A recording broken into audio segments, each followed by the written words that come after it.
নমস্কার। যুক্তি তর্ক সঙ্গে অর্কয়ে আপনাদের স্বাগত। আপনাদের সঙ্গে আমি অর্কপ্রভ সরকার। আজকে আমার প্রতিবেদনের মূল বিষয় অবশ্যই স্পেশাল ইন্টেন্সিভ রিভিশন। সেই বিষয়ে তো দু চার কথা বলবো, কিন্তু তার আগে দুটো বিষয় নিয়ে আপনাদের সঙ্গে একটু কথা বলার দরকার। দেখুন, পাকিস্তান এবং সৌদি আরব একটা চুক্তি করেছে। মূলত পাকিস্তান আক্রান্ত হলে সৌদি আরব পাশে থাকবে, সৌদি আরব আক্রান্ত হলে পাকিস্তান পাশে থাকবে। কাতারে হামাস জঙ্গিদের খোঁজে ইসরায়েল যেভাবে হানা দেয়, তাতে মুসলিম বিশ্বে একটা আতঙ্কের পরিবেশ তৈরি হয়েছে। তাই তারা ন্যাটোর মতো একটা বাহিনী তৈরি করতে চায়। এই উদ্যোগটা মূলত পাকিস্তানের পক্ষ থেকে এসেছে। তার প্রাথমিক পদক্ষেপ হিসাবে সৌদি আরবের সঙ্গে পাকিস্তান একটা সামরিক চুক্তি করলো। দেখুন, সৌদি সেনাকে পাকিস্তান সেনাবাহিনী দীর্ঘদিন ধরে প্রশিক্ষণ দিয়েছে, এটা নতুন কিছু কথা নয়। কিন্তু এখন সৌদি আরব এবং পাকিস্তানের এই সামরিক চুক্তি মুসলিম দুনিয়ায় ন্যাটোর মতো কোনো কি বলবো আর কি সামরিক বাহিনী তৈরি করার প্রাথমিক উদ্যোগ বলে দেখা যেতেই পারে। ভারতের বিদেশ মন্ত্রক খুব সংযত প্রতিক্রিয়া দিয়েছে। বিশেষত সৌদি যুবরাজ, তার সঙ্গে MBS, তার সঙ্গে ভারতের সম্পর্ক যথেষ্ট মধুর। সৌদি বিনিয়োগ আছে ভারতবর্ষে, সৌদিতেও ভারতের বিনিয়োগ আছে, দুটো দেশের ঘনিষ্ঠ সম্পর্ক আছে। ভারতের বিদেশ মন্ত্রক সৌদি ডিসপেন্সেশনকে স্মরণ করিয়ে দিয়েছে ভারত এবং সৌদি আরবের মধ্যে দীর্ঘদিনের দ্বিপাক্ষিক সম্পর্ক এবং অবশ্যই স্ট্র্যাটেজিক সম্পর্ক, যে সম্পর্কের গুরুত্ব কেউই কখনো অস্বীকার করে না।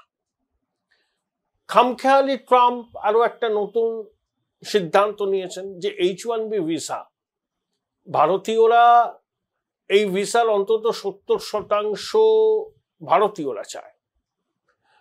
বিভিন্ন tech company, software company H1B visa দিয়ে তাদের কর্মচারীদের পাঠান বিদেশে। প্রজেক্ট স্পেসিফিক অ্যাসাইনমেন্ট থাকে। এখন ট্রাম্প প্রশাসন বলছে যে $1 লক্ষ করে কোম্পানিগুলোকে দিতে হবে আমেরিকা প্রশাসনকে H1B ভিসা ইস্যু করার ক্ষেত্রে। মানে একজন H1B ভিসা ইস্যু করলে $1 লক্ষ করে আমেরিকার প্রশাসনকে দিতে হবে সংশ্লিষ্ট কোম্পানিকে।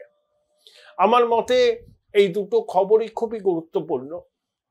ভূরাজনৈতিক একটা অস্থিরতা চলছে, শুল্ক নিয়ে স্নায়ু টান লড়াই চলছে।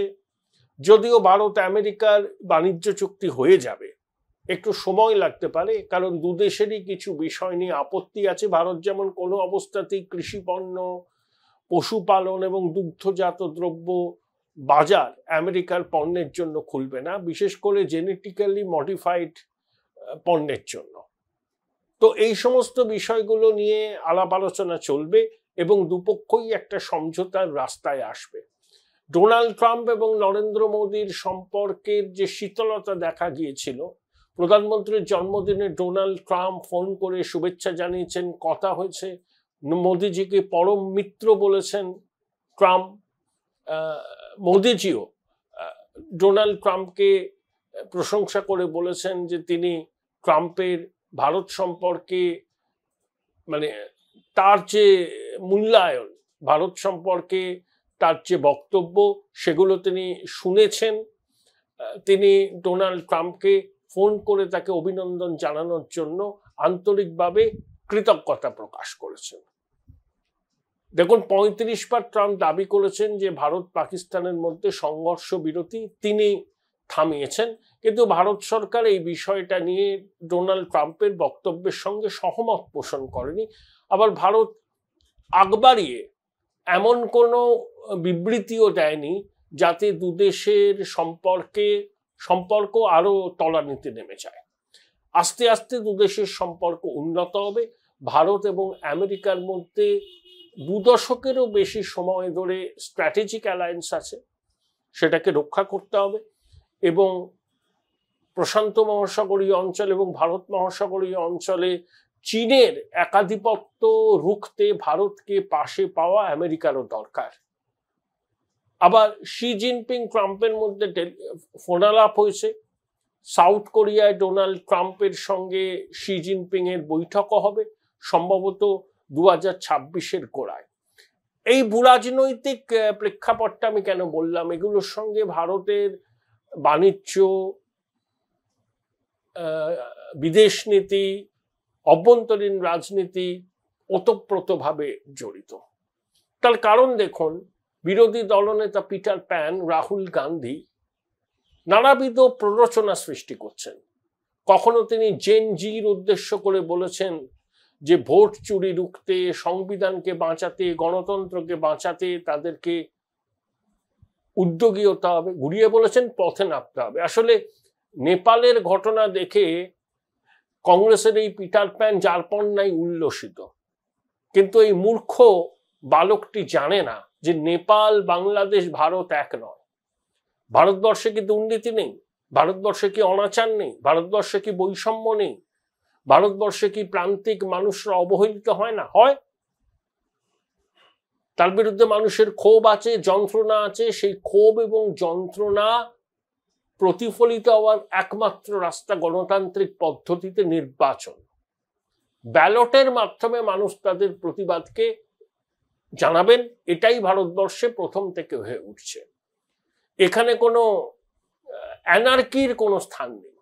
রাহুল গান্ধী নিজে অ্যানার্কিস্ট হতে পারেন, বা প্রফেশনাল সিনিক্স বা পেশাদার নৈরাশ্যবাদী হতে পারেন, কিন্তু ভারতবাসী তার এই মতকে আদৌ গ্রহণ করবে না। কারণ রাহুল ঘনিষ্ঠ শ্যাম পিত্রদা আবার বলেছেন যে পাকিস্তান বাংলাদেশে থাকলে তার মনে হয় যেন নিজের বাড়িতেই আছেন। আসলে কংগ্রেসের এই পাকিস্তান প্রীতি তো আমরা বুঝতেই পারছি দীর্ঘদিন ধরে। এবং ভারত বিরোধী শক্তির সঙ্গে রাহুল গান্ধী যে বৈঠক করেন বিদেশের মাটিতে গিয়ে, সেটা আমরা জানি। জর্জ সোরেসের ওপেন সোসাইটি ফাউন্ডেশনের সঙ্গে রাহুল গান্ধীর দরম মরম আছে, যারা ভারতবর্ষের গণতান্ত্রিক ব্যবস্থাকে দুর্বল করতে চায়, ভারতে একটা অরাজক পরিস্থিতি সৃষ্টি করতে চায়, সাংবিধানিক প্রতিষ্ঠানগুলো যাতে দুর্বল হয় সেজন্য তারা সদা সচেষ্ট। তাদের লেখা চিত্রনাট্যকে অনুসরণ করেন রাহুল গান্ধী। তার স্বকীয়তা কিন্তু নেই। বিদেশে গান্ধী পরিবারের যারা প্রভু আছেন, যাদের কথায় গান্ধী পরিবার চলে, রাহুল গান্ধী চলেন, তারা স্ক্রিপ্টটা লিখে দিচ্ছেন। রাহুল গান্ধী দেশের মাটিতে সেই স্ক্রিপ্ট মুখস্থ করে নাটক মঞ্চস্থ করতে চাইছেন। শ্যাম পিত্রদার কথাই বলুন, রাহুলের নিজের বক্তব্যই বলুন, সবকিছুর মধ্যে স্পষ্ট দেশে একটা নৈরাজ্য সৃষ্টি করতে চান তিনি, কিন্তু তিনি সফল হবেন না। ভারতবর্ষের গণতন্ত্র অত্যন্ত গভীরে প্রতীত। ভারতবর্ষের মানুষ জানেন গণতন্ত্র জিনিসটা কি। তাই রাহুল গান্ধী যেভাবে অনাচার ছড়ানোর চেষ্টা করছেন দেশ জুড়ে, সেটা মানুষ শান্তিপূর্ণভাবে গণতান্ত্রিক উপায়ে প্রতিহত করবেন বলে আমার মনে হয়। দেখুন কংগ্রেসের ক্যারেক্টার, বানু মুস্তাক বুকার জয়ী লেখিকা, নামকরা লেখিকা, তাকে মাইসোরের চামুণ্ডেশ্বরী মন্দিরের দশেরা উৎসবে আপনি আমন্ত্রণ কেন জানাচ্ছেন? যে ভদ্রমহিলা হিন্দু ধর্ম সম্পর্কে অতীতে অনেক বিতর্কিত মন্তব্য করেছেন, তা সত্ত্বেও তাকে আপনি নিয়ে আসছেন। কেন আনছেন? পরিকল্পিতভাবে সনাতনীদের ভাবাবেগে আঘাত করার জন্য। কর্ণাটকের কংগ্রেস সরকার ইচ্ছা করে এটা করছে, সনাতনীদের ভাবাবেগে আঘাত করার জন্য। যে ভদ্রমহিলা, তার লেখা আমি পড়িনি, কিন্তু আমি শুনেছি তার কলম অত্যন্ত শক্তিশালী। তিনি বুকার পুরস্কার পেয়েছেন, খুব ভালো কথা। আমাদের অরুন্ধতী রায়ও তো পেয়েছিলেন। তাকে আপনি, যার একটা অবস্থান আছে, হিন্দু বিরোধী একটা অবস্থান আছে, তাকে আপনি ডাকছেন মাইসোরের চামুণ্ডেশ্বরী মন্দিরের দশেরার উৎসব উদ্বোধন করবার জন্য। আদালত যে কথা বলেছে সেটাকে আমি ছেড়ে দিলাম, আদালত আদালতের মতো বলেছে। কিন্তু যে ভদ্রমহিলা হিন্দু ভাবাবেগকে অতীতে আঘাত করেছেন, দশেরার মতো উৎসব নবরাত্রির পর, তখন তাকে আমন্ত্রণ জানানোর মধ্যেও কিন্তু একটা বার্তা আছে। ঠিক যেমন দেখুন, বানু মুস্তাক সনাতনী ভাবাবেগে আঘাত করায় তাকে আমন্ত্রণ জানাচ্ছে কর্ণাটকের কংগ্রেস সরকার দশেরার উৎসবে মাইসোরে। আবার আমাদের রাজ্যে দেখুন উর্দু একাডেমির একটা অনুষ্ঠান ছিল, তাতে হিন্দি সিনেমায় উর্দুর প্রভাব। উদ্যোক্তারা জাভেদ আখতারকে আমন্ত্রণ জানিয়েছিলেন, অত্যন্ত সঠিক সিদ্ধান্ত। জাভেদ আখতারের চিত্রনাট্য, তার কি বলবো গান রচনা, যে কোনো মানুষ জানেন তার লেখনী কতটা শক্তিশালী। তিনি ঈশ্বরে বিশ্বাস করেন না। কেন জাভেদ আখতারকে উর্দু একাডেমির অনুষ্ঠানে আমন্ত্রণ জানানো হলো, তাই জন্য মৌলবাদীরা রাস্তায় নেমে পড়লেন, হুমকি দিলেন। ওই সিদ্দিকুল্লাহ চৌধুরী, যিনি বলেছিলেন ওয়াকফ আইনের বিরুদ্ধে, কত 10টা জায়গায় এমনভাবে কলকাতা অবরোধ করবেন, এসব বলেছিলেন রামলীলা ময়দানে, সেই সিদ্দিকুল্লাহ চৌধুরী সহ আরো কয়েকটি মৌলবাদী সংগঠন হুমকি দিলেন জাভেদ আখতারকে আমন্ত্রণ জানানো হলে পরিস্থিতি খারাপ হবে। তো জাভেদ আখতারকে আমন্ত্রণ জানানো হলো না। ধর্মনিরপেক্ষতার বড়াই করা এই সরকারি শাসক দল মৌলবাদীদের সামনে মাথা নত করলো, ঠিক যেভাবে বামফ্রন্ট সরকার অতীতে তসলিমা নাসরিনের বিষয়ে মৌলবাদীদের চাপের কাছে নতি স্বীকার করেছিল। তাহলে তৃণমূল, বাম, কংগ্রেস সেকুলারিজমের বিষয়ে তাদের অবস্থানটা খুব স্পষ্ট, প্রতিটা ঘটনাতেই সেটা স্পষ্ট। তাদের সেকুলারিজম বলতে বোঝে মাইনরিটি অ্যাপিজমেন্ট। জাভেদ আখতার আসতে পারেন না, মৌলবাদীদের হুমকির মুখে তাকে আসতে বারণ করা হয়। আবার বানু মুস্তাক, যিনি সনাতনী ভাবাবেগে আঘাত করেন, তাকে সিদ্দারামাইয়া সরকার সাদরে আমন্ত্রণ জানায় চামুণ্ডেশ্বরী মন্দিরে দশেরা সেলিব্রেশনের শুভ সূচনা করার জন্য। সত্য সেলুকাস কি বিচিত্র এই দেশ। এইগুলো বললাম কেন না, এই পার্সপেক্টিভটা আমাদের আলোচনা করলে পরে বর্তমানে ভারতের সেকুলার রাজনীতির ধারক ও বাহকদের প্রকৃত চেহারাটা বোঝা যায়। এবার আসি আজকে প্রতিবেদনের যে শিরোনাম। দেখুন, স্পেশাল ইন্টেন্সিভ রিভিশন সম্পর্কিত বিজ্ঞপ্তি কয়েকদিনের মধ্যে প্রকাশ হবে এবং নির্বাচন কমিশন বদ্ধপরিকর, শুধু পশ্চিমবঙ্গ নয় সারা দেশে তারা স্পেশাল ইন্টেন্সিভ রিভিশন করবে। সুপ্রিম কোর্টে মামলা হয়েছিল এসআইআর বাতিলের হবে না। সুপ্রিম কোর্ট অবজারভেশনে কি বলেছে, যে এটা করতে গিয়ে কমিশন যদি কোনো বড় সড় অনিয়ম করে এবং তার প্রমাণ থাকে, তারা বাতিল করে দেবে। এবং সুপ্রিম কোর্ট যে নির্দেশ দিয়েছে আধার কার্ডকে প্রামাণ্য নথি হিসাবে গ্রহণ করতে হবে, কমিশন বিজ্ঞপ্তি দিয়ে সেটা জানিয়ে দিয়েছে। আবার একই সঙ্গে কমিশন সাংবিধানিক প্রতিষ্ঠান, সে কখন এসআইআর করবে সেটা একান্তভাবে তার সিদ্ধান্ত, সেখানে কেউ কোনো হস্তক্ষেপ করতে পারে না। তাই এসআইআর হবে, কমিশনকেও বাড়তি সতর্কতা অবলম্বন করতে হবে যাতে ভুল ত্রুটি যথাসম্ভব এড়ানো যায়। দেখুন, এত বড় এক্সারসাইজ করতে গেলে ভুল ত্রুটি হবেই, কিন্তু দেখতে হবে সেটা ইচ্ছাকৃত না অনিচ্ছাকৃত। 7,64,00,000 ভোটার আছে পশ্চিমবঙ্গে। স্পেশাল ইন্টেন্সিভ রিভিশন করতে গেলে 2-3% ভুল যে হতেই পারে, এই এররটা গ্রহণযোগ্য, কিন্তু তার বেশি হলে তো প্রশ্ন উঠবেই। এখন কমিশন কতটা ইকুইপড, এই প্রশ্নটা আসছে। দেখুন, সিইও দপ্তরে রাজ্যে অনেক পদ খালি পড়ে আছে, তাদের অফিসে স্থান সংকুলান হচ্ছে না। 3, সিইও দপ্তরকে ফিনান্সিয়াল ইন্ডিপেন্ডেন্স দেওয়ার কথা বলেছিল নির্বাচন কমিশন। 4, তাদের জন্য একটা বড় স্পেশিয়াস অফিস স্পেসের দরকার বলেও নির্বাচন কমিশন মনে করেছিল, কিন্তু এখনো পর্যন্ত নবান্নর পক্ষ থেকে এই বিষয়ে কি কোনো চূড়ান্ত সিদ্ধান্ত নেওয়া হয়েছে?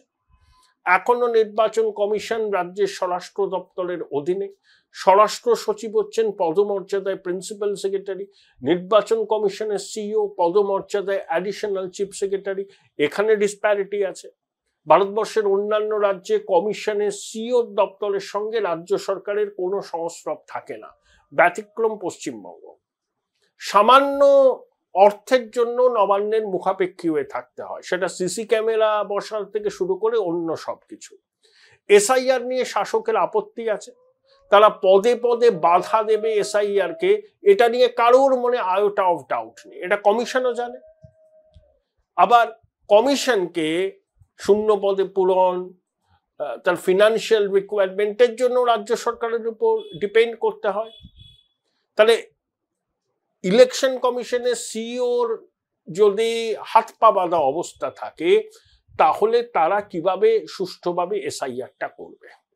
এটাকে দেশের নির্বাচন কমিশনকে কিন্তু মাথায় রাখতে হবে। Join Indian Institute of Hotel Management now. Right choice, right decision.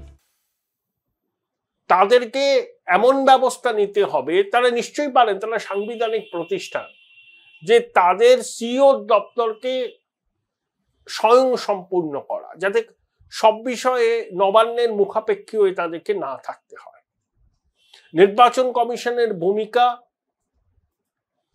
আপাতত সন্তোষজনক, কিন্তু আপ টু দ্য মার্ক নয়। আবার বলছি, আপ টু দ্য মার্ক নয়। কমিশনকে সবার আগে নজর দিতে হবে বিএলও হিসাবে কারা নিয়োগ পাচ্ছে। ৮০,০০০ বিএলওর মধ্যে কমিশনের নির্দেশ কত ক্ষেত্রে মানা হচ্ছে, কত ক্ষেত্রে মানা হচ্ছে না। শাসক দলের ক্যাডাররা বিএলও হিসাবে কত জায়গায় নিয়োগপত্র পেয়েছে। সবাই কি স্থায়ী সরকারি কর্মী যারা নিয়োগপত্র পেয়েছেন বিএলও হিসাবে? সেটাকে দেখতে হবে কমিশনকে। ইতিমধ্যে শুভেন্দু অধিকারী অভিযোগ করেছেন যে ৮০,০০০-এর মধ্যে অন্তত ১০% বিএলও শাসক দলের একেবারে অ্যাক্টিভ ক্যাডার। সেটা মানতে হবে, দেখতে হবে এই অভিযোগের সারবত্তা আছে কিনা। তাহলে কমিশনের কাছে আপহিল টাস্ক। এসআইআর নিয়ে সব থেকে বেশি চাপানুতর হবে কিন্তু পশ্চিমবঙ্গে। ইতিমধ্যেই মমতা বালা ঠাকুর মতুয়া সম্প্রদায়ের কাছে আবেদন জানিয়েছেন, তাদের বাড়িতে এসআইআর এর জন্য যদি কমিশনের প্রতিনিধিরা আসেন প্রতিহত করবেন। ভাবুন, উনি একজন সাংসদ, রাজ্যসভার, হুমকি দিচ্ছেন, প্ররোচনা দিচ্ছেন। আবার বিজেপির বিধায়ক শ্রীরূপা মিত্র বলেছেন যে এসআইআর না হলে দিল্লিতে কমিশনের সদর দপ্তরের সামনে তিনি ধর্নায় বসবেন, আত্মাহুতি পর্যন্ত দেবেন। এই যে চরম উত্তেজনার আবহে কিন্তু এসআইআর হবে। এই শারদোৎসব মিটে গেলেই বাংলার রাজনৈতিক উত্তেজনা চরমে পৌঁছবে, কারণ নির্বাচন দরজায় করা নাড়ছে। এসআইআর হলে কার ক্ষতি? শাসক দলের এস্টিমেট বলছে ৭০ লক্ষ নাম বাদ যাওয়ার সম্ভাবনা। বিজেপির দাবি ১ কোটি। যা নাম বাদ যাবে সেটা কিন্তু শাসক দলের ভোট ব্যাংকের একটা বড় অংশ। তাহলে ভোট ব্যাংকের একটা বড় অংশ এসআইআর এর জন্য যদি তাদের নাম বাদ যায়, তৃণমূল এবং বিজেপির ভোটের পার্থক্য লোকসভা নির্বাচনের প্রেক্ষিতে ৪৪ লক্ষ। তাহলে তৃণমূলের ভোট ব্যাংক যদি এসআইআর এর ফলে ক্ষতিগ্রস্ত হয়, তাহলে অভিঘাত নির্বাচনী রাজনীতিতে পড়বে, ফলাফলের ক্ষেত্রে পড়বে। ইতিমধ্যে হিন্দু ভোটের কনসলিডেশন প্রায় ৬০% হয়ে গেছে, বেশি। এই মুহূর্তে ভোট হলে তৃণমূল এবং বিজেপির মধ্যে শতাংশের বিচারে পার্থক্য থাকবে ২%। তাহলে এসআইআর হলে এতগুলো নাম যদি বাদ যায়, তাহলে ক্ষতির মুখে পড়বে শাসক দল। তাই তারা যে কোনো মূল্যে চেষ্টা করবে তাদের ভোট ব্যাংককে অক্ষুণ্ণ রাখতে, এসআইআর কে নিয়ে প্রশ্ন তুলতে, পদে পদে প্রতিবন্ধকতা সৃষ্টি করতে। এটা প্রশাসনের সর্বোচ্চ মহল থেকে হবে।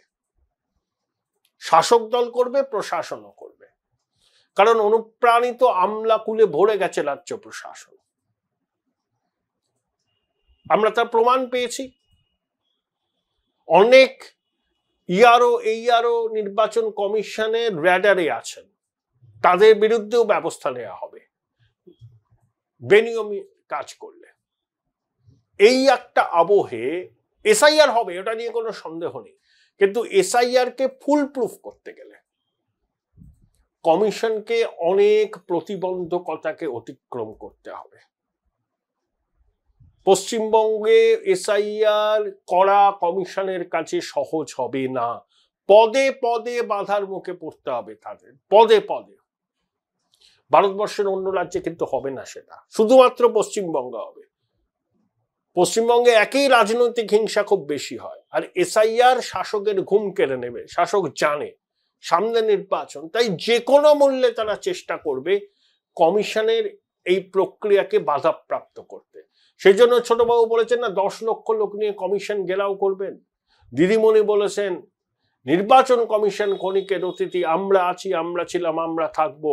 অর্থাৎ সরকারের আধিকারিকেরা যাতে নির্বাচন কমিশনের ডেপুটেশনে কাজ করলেও তারা যেন মনে রাখেন যে করছেন কাজ ঠিক আছে, আমরাই থাকবো, আমরাই সরকার। খুব বেশি আইন টাইন মেনে নির্বাচন কমিশনের গুডবুকে থাকলে পরে তাদের বিপদের মুখে পড়তে হবে, পরোক্ষে এই হুমকিটা দেয়া হচ্ছে। তাহলে খুব কি সহজ কমিশনের পক্ষে এসআইআর করা এই রাজ্যে? এই যে পরিযায়ী শ্রমিকদের যাবতীয় তথ্য চেয়েছে জেলা শাসকদের কাছ থেকে কমিশনের সিইও, এই পরিযায়ী শ্রমিকরা কোন জেলার বাসিন্দা, কোথায় আছেন, কতদিন ঘর চালা, 2 জায়গায় তাদের নাম আছে কিনা, এই তথ্য ভান্ডার নিয়েও দেখবেন বিতর্ক হবে। প্রশাসন সহযোগিতা করবে বলে আমার মনে হয় না কমিশনের সঙ্গে। 22 লাখ তো নথিভুক্ত, দ্বিগুণের বেশি আছে পরিযায়ী শ্রমিক, তাদের সন্ধান কি করে পাওয়া যাবে? অর্থাৎ এসআইআর হবেই, ওটা নিয়ে কোনো সন্দেহ নেই, কিন্তু এসআইআর কে ফুল প্রুফ করতে গেলে কমিশনকে বাড়তি নজরদারি করতে হবে। এ রাজ্যের পরিস্থিতি অন্য সব রাজ্যের থেকে আলাদা। নির্বাচন কমিশন তো জানে রাজ্যে নির্বাচনের সময় কি হয়, সেই সব অভিজ্ঞতা থেকে শিক্ষা নিয়ে পরিকল্পনা করে কমিশনের কর্মীদের নিরাপত্তা সুনিশ্চিত করে তাদেরকে করতে হবে। আর যদি দেখা যায় রাজ্য সরকার সম্পূর্ণ অসহযোগিতা করছে, তখন কমিশন এখন না করে মে মাসে, মানে 26-এর মে মাসে যখন এই সরকারের মেয়াদ শেষ হয়ে যাবে তখন করবে। নির্বাচন হবে না, রাষ্ট্রপতি শাসন জারি করে এসআইআর হবে, তারপরে ভোট হবে। একটা জিনিস স্পষ্ট, শাসক দলের কাছে স্পষ্ট কিনা জানি না, নো এসআইআর নো ভোট, এটাই বাংলার দেয়াল লেখন।